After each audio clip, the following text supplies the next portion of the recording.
અશ્વિન મહેતાની જાણો અને જણાવો શ્રેણીમાં આપનું સ્વાગત છે। આ વિડિયો સમયની ગણતરી કરવાની શરૂઆત અનુભૂતિના ઉગમથી થઈ હતી તે જાણવા અને આ વિડિયો બીજને જણાવવા માટે પ્રસ્તુત કરું છું। સમયની શરૂઆત અનુભૂતિનો ઉગમ। પ્રાચીન કાળમાં રાત્રિના સન્નાટામાં જ્યારે ઘર પાસે પ્રગટાવેલો અગ્નિ ધીમી ધીમી ગરમી આપતો હતો, ચંદ્ર રોજ નવા રૂપે ઝળકતો હતો, ત્યારે પ્રાચીન માનવ ઝળકતા ચાંદ તરફ માત્ર આશ્ચર્યથી નહીં પણ એક લયથી જોયા કરતો હતો અને તેણે સમયને સૂર્યોદય, ઋતુઓ અને ચંદ્રના ફેરફારમાં અનુભવ્યો। પંચાંગની અને ઘડિયાળની શોધ થયા પહેલા સમયને પ્રકૃતિની ધબકમાં અનુભવવામાં આવતો હતો। ઇજિપ્તની કાંસ્યના પાત્રોમાં જરતી ઝાંખી રેતીમાંથી સમય વહેતો રહ્યો અને ભારતમાં ઋષિઓએ પોતાના ચિત્તને તારાઓ તરફ ઉઠાવ્યું, નક્ષત્રોની ગતિથી સમયનું ભાન મેળવ્યું। મંદિરનો એક પુરોહિત રાત્રિની શાંતિમાં પાંદડાની પાંખે લખાયેલ ગ્રંથમાં સમયના મંત્રો પાઠતો રહ્યો। અમે કાલને કાળ ગણતા હતા, બુદ્ધિથી નહીં ભક્તિથી। પછી આવ્યું યાંત્રિક કૌશલ્ય અને તેનાથી સમયને પકડ્યો, માપ્યો અને નિયંત્રિત કર્યો। ગ્રીસ અને ચીને બૃહદ ફેરવી યંત્રોથી બ્રહ્માંડના નિયમોને ઉકેલવાનો પ્રયાસ કર્યો અને યુરોપમાં ઘડિયાળ ટાવરે પ્રથમવાર ઘંટ વાગી લોકો એ અવાજમાં સમયને પહેલીવાર અનુભવ્યો। એક નાની છોકરી પેન્ડુલમને સ્પર્શે છે અને ક્ષણભરમાં સમયનું રહસ્ય તેની આંખોમાં ઝલકે છે। સમય માત્ર એક માપવાનું સાધન નથી, તે વિચાર છે।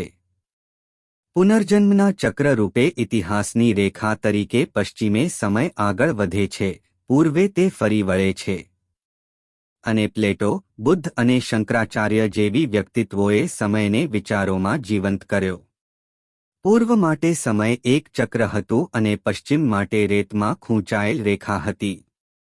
જ્યારે વિજ્ઞાનનો યુગ આવ્યો ત્યારે સમય ફરી વળી ગયો। આઇન્સ્ટાઇન એક વૃત્તની જેમ બેઠો છે, સફેદ ચોકથી કાળ જ્ઞાન દોરે છે, જ્યાં જગત અને સમય હવે જુદા રહેતા નથી।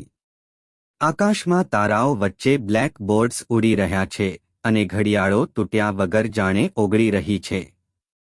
ઘડિયાળો જાણે સપના જેવો બનીને બ્રહ્માંડમાં વહેતી રહી છે।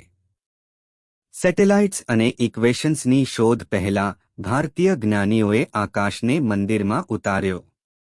સૂર્ય સિદ્ધાંતે પૃથ્વીનો પરિભ્રમણ વર્ણવ્યો અને આર્યભટ્ટ અને ભાસ્કરે ગ્રહગતિનું તત્વજ્ઞાન આપ્યું। મંદિરની પવિત્ર જમીન પર રંગોળીથી ગ્રહો દોરાતા હતા અને એક ગુપ્ત ખંડમાં ગંગાજીનું પાણી એક પવિત્ર ઘડિયાળમાં વહેતું હતું અને તેની આસપાસ સોનાના માછલીઓ આરામથી તરતી હતી। આજના સમયમાં સમય ઝડપથી દોડી રહ્યો છે। અમે તેને મોબાઈલ સ્ક્રીન્સ, કાર્યો, ટાઈમલાઇન્સમાં શોધીએ છીએ।